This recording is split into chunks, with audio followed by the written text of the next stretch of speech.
Continuamos con el estudio de la reumatología y a continuación vamos a ver el tema 5, que es osteoartrosis. Bien, de todas las enfermedades articulares, sin duda la que tiene más prevalencia es la osteoartrosis, ¿no?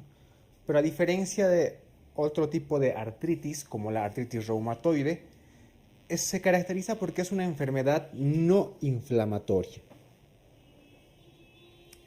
Si bien es degenerativa, ¿no? Y que afecta a las articulaciones. ¿Y qué pasa cuando afecta a las articulaciones? Condiciona el fracaso de la articulación debilitando el cartílago, ¿no? Entonces, eso es más o menos la definición de osteoartrosis.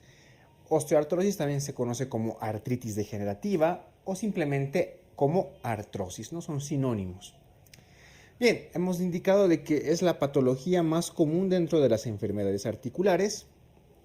Se calcula que más o menos un 65% de la población mayor de 65 años tiene alguna alteración en alguna articulación que está en relación con la artrosis, ¿no? Evidentemente es una enfermedad degenerativa cuyo factor de riesgo importante es la edad, ¿no? Mientras más edad tenga un paciente o una persona, tiene seguramente más factor de riesgo para poder desarrollar esta enfermedad. Entonces recuerda, es una enfermedad no inflamatoria, o sea, no es inflamatoria, ¿sí?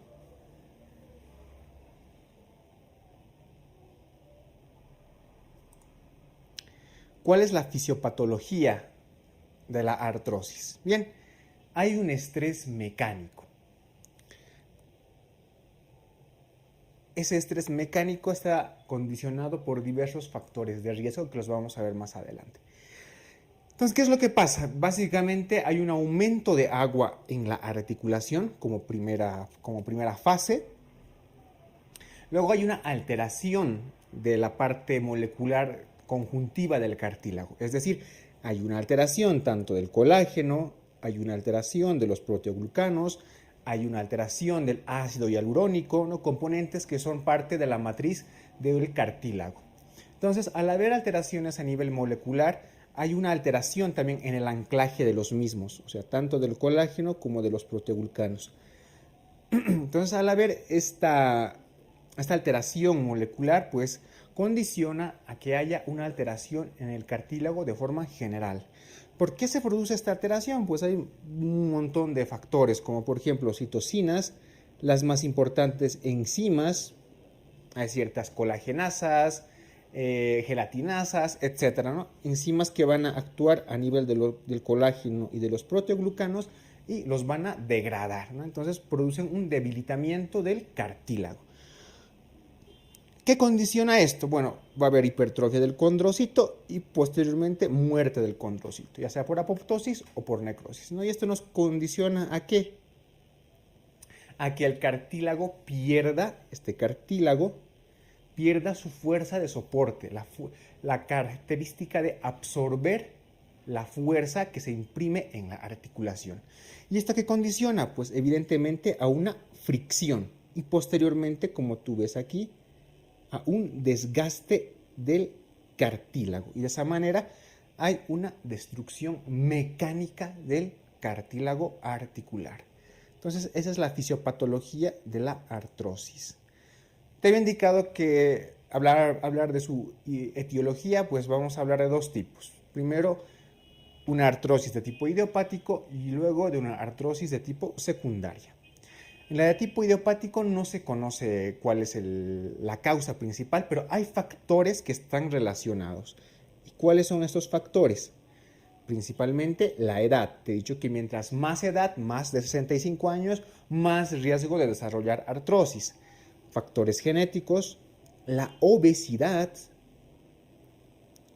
La obesidad es un factor de riesgo importante porque al aumentar de peso, las articulaciones tienen que soportar más carga, ¿no? Entonces, por eso la obesidad es un factor importante para el desarrollo de la artrosis.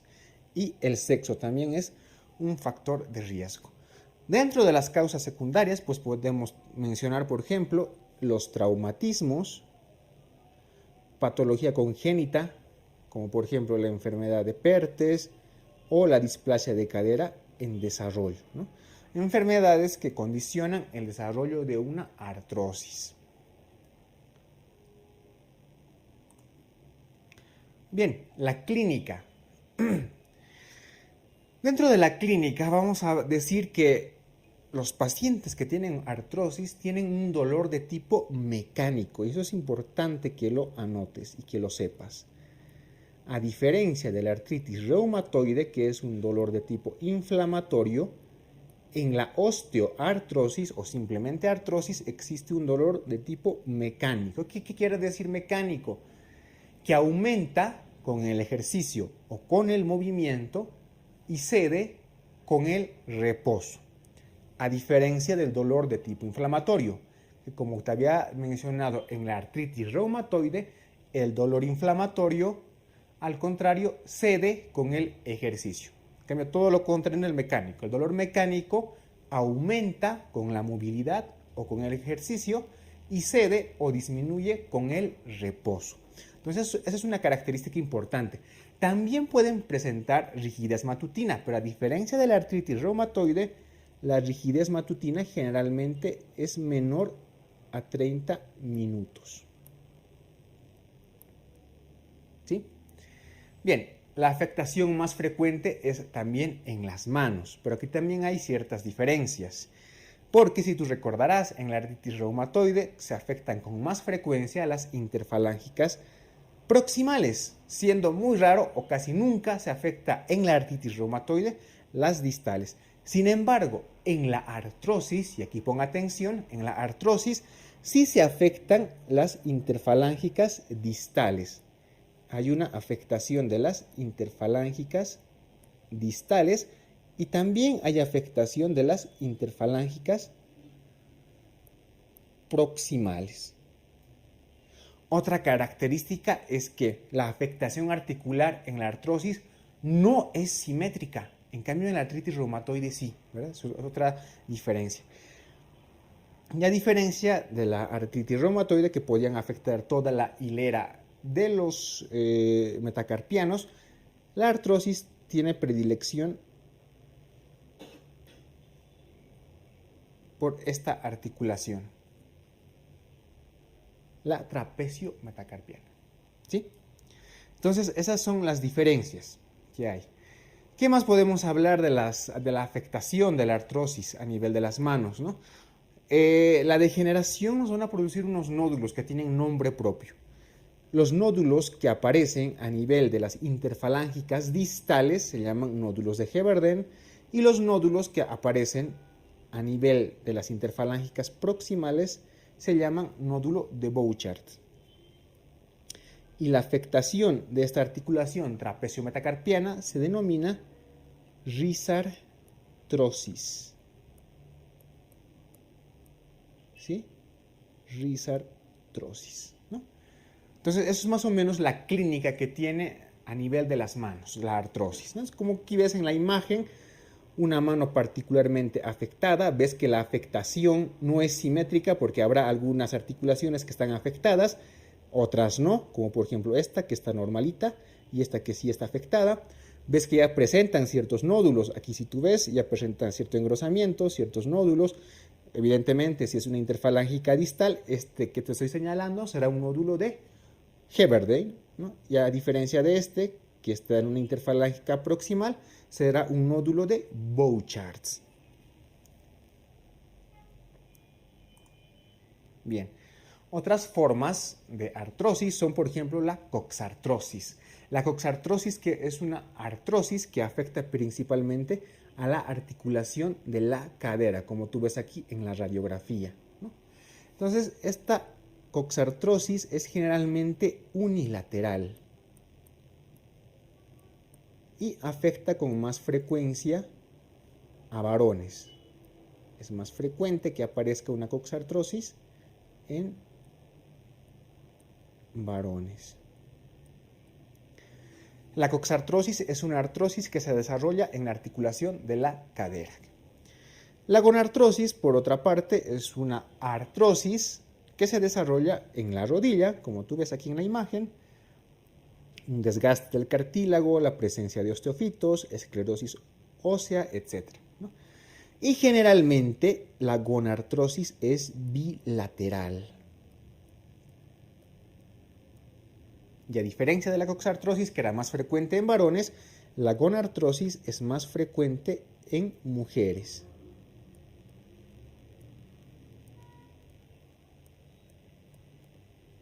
¿Sí? Evidentemente de los dos, la gonartrosis es la más frecuente.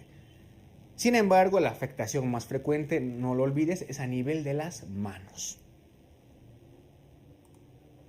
El diagnóstico, bueno, el diagnóstico es la suma de la clínica más patrones radiológicos. ¿Por qué?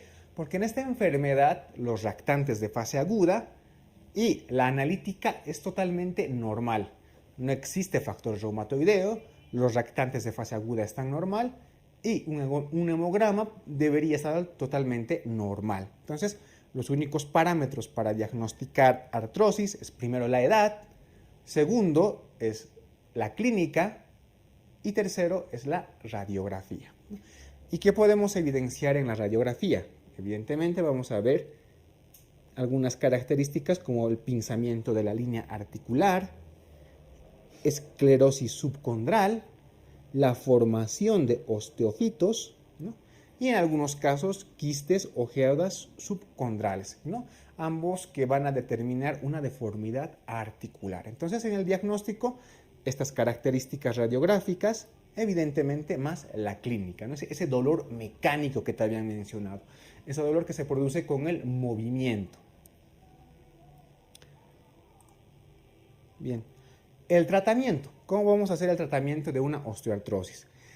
El objetivo del tratamiento es, lo primero, reducir el dolor y permitir una adecuada función de la articulación, es decir, que se pueda mover de una forma adecuada. Entonces, para eso vamos a tener medidas generales.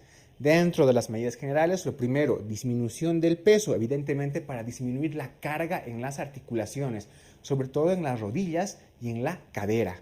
Después, actividad física regular. Esto puede sonar contradictorio, si bien te he dicho que la artrosis es un dolor mecánico y que aumenta con el ejercicio, pues una actividad física moderada, regular, bien controlada y limitada, ¿no?, ayuda en el tratamiento. Higiene postural, evidentemente, ¿no? Higiene postural. Y en algunos casos, bueno, podemos utilizar aparatos de descarga, como por ejemplo un bastón o las andaderas. Evidentemente, ejercicios de rehabilitación, es decir, fisioterapia. Esas son las medidas generales que tenemos que tomar. Luego, tenemos que emplear medicación farmacológica. No existe como tal un fármaco que disminuya o que frene la degeneración del cartílago. Aunque hay prototipos, eso es sin duda, hay prototipos, ¿no? La farmacia y toda la ciencia farmacéutica, pues cada vez está desarrollando más y más fármacos que tratan de frenar la degeneración del cartílago, ¿no? Pero todavía ninguna está aprobada de forma general. Por lo tanto, seguimos con las medidas farmacológicas clásicas, es decir, empleamos en primer lugar analgésicos como el paracetamol, que es un buen analgésico. Luego podemos administrar otro AINE, como por ejemplo el naproxeno, ketoprofeno, que tienen una potencia analgésica bastante elevada. Y en algunos casos podemos utilizar los opiáceos. Es decir, utilizamos una escala del dolor, ¿no?, para el manejo. El manejo farmacológico, más que todo, está directamente en relación con el dolor, no con la inflamación, porque recuerda que la artrosis es una enfermedad no inflamatoria. Entonces, los fármacos están en relación a tratar de reducir el dolor. ¿Qué más? Una vez que hemos tratado de reducir el dolor con las medidas farmacológicas y vemos que el dolor no reduce o que la limitación es bastante moderada e incapacitante, tenemos como última opción el tratamiento quirúrgico, es decir, derivamos al paciente a traumatología. ¿Y cuáles son los procedimientos quirúrgicos? Estos pueden incluir desde osteotomías, artrodesis, hasta artroplastías, tanto parciales como totales. Entonces, esta es más o menos la manera en la que se maneja la artrosis.